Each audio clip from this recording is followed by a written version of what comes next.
Now, from Western North Carolina's news leader, this is News 13 this morning. On the phone with us this morning, we have Dannie De Novo. She's the author of the book, Get in a Good Mood and Stay There. Good morning to you. Good morning.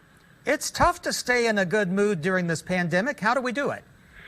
Well, I would say that it is challenging to stay in a good mood during these times. There's a lot of uncertainty, and we've been forced to change our patterns and habits, and a lot of the things we've been looking forward to have been canceled.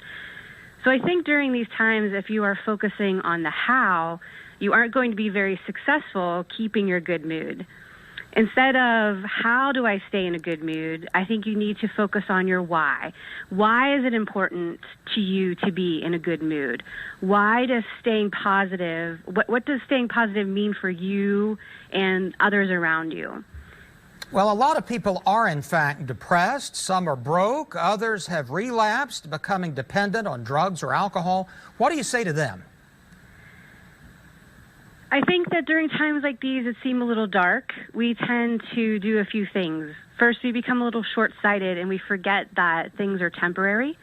And we tend to focus very heavily on what is going wrong and spend very little time focusing on the good, because there is good in your life. You might have to look for it a little bit, but it's there. And when you focus on the good, when you have some gratitude, you can generate more good energy in your life, and you start to live off that momentum. But when you're focusing on nothing but the bad, you're going to have more and more negative things show up. And also, I think we forget that we're resilient, that we are resourceful, and we are innovative. We are strong, and you are strong, and you need to remember that. A lot of good information there. What's the main message you want to convey at the end of the day? Living with depression and anxiety and uncertainty and loneliness, this is very challenging. Sometimes even crippling, but I know from personal experience that you can come out of it and into the light of a very fulfilling and connected life. That's really good news. How can somebody find your book? They can find my book on Amazon.com. All right, easy enough. Dannie, thanks so much. We'll hear from you again coming up at 6:30. Thank you. Thanks.